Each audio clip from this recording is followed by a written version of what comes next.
Your spiritual cycle takes 4 years. You can't afford to miss it again. The grace for prayer needs to come on you. That altar must be serviced again. Somebody is receiving the grace for prayer. I can feel that touch. I can feel that touch. Holy Spirit. Holy Spirit. Now. It's resting like a dew. It's resting. It's resting like a dew. Like a dew. You will start crying. Don't worry.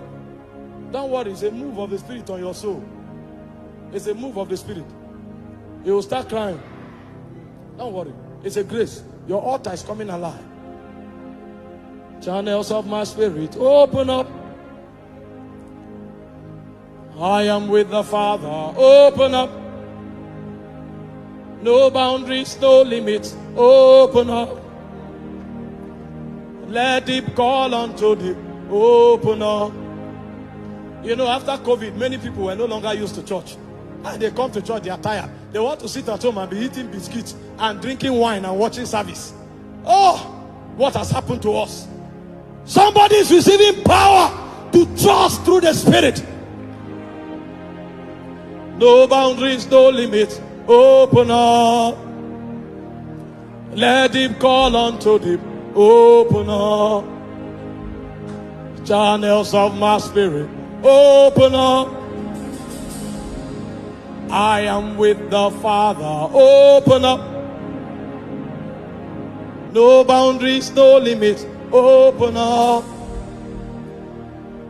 Let deep call unto deep. Open up.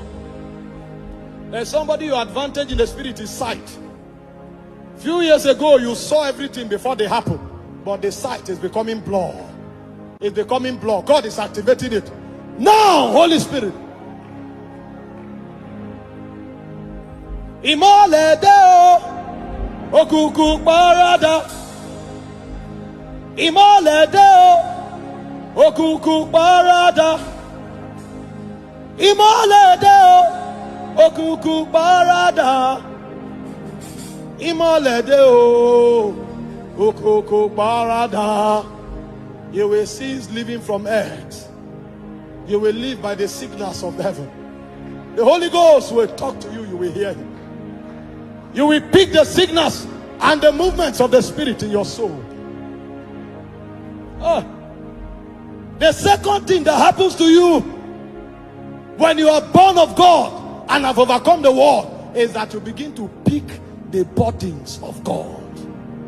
The burdens of God are the fuel of the Spirit that powers the activation, administration, and the manifestation of the things of the Spirit.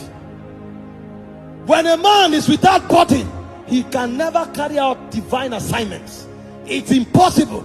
That's why when pastor says God wants us to do something, you are like, you don't know. He's talking from a weight. He will not stop until it is done. That's how men live. Moses was a prince in Egypt, but when burdens came on him, he said he refused to be called the son of Pharaoh's daughter. He chose rather to suffer affliction with the people of God than to enjoy the pleasure of Egypt, which is for a season. This is life in the Spirit. If you are not having these things, you are not a leader. Because leadership in the kingdom is not position based. It's organic. How much of the operation and the rulership of God garrisons your soul?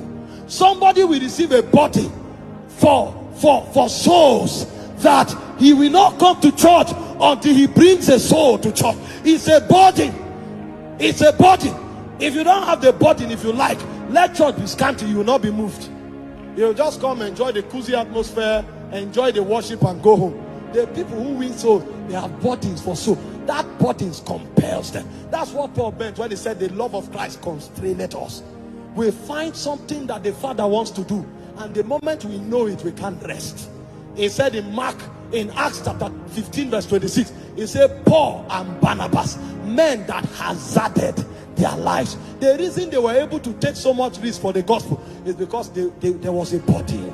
There was a body. They couldn't explain it, but they couldn't stop. There was a body. How come Christianity is marginalized and you could sleep through the night? You don't have a body. When you have a body, you will not be able to sleep.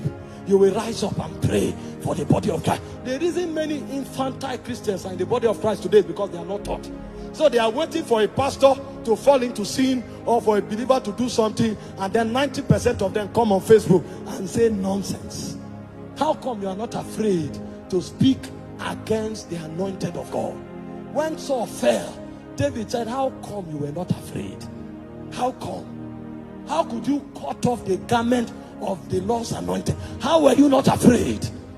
Because he knew, he had an understanding. A body, when God wants you to begin to administer the purposes of God, what he does is that he furnishes you with a body. That body is what drives you. It drives you. You can't stop.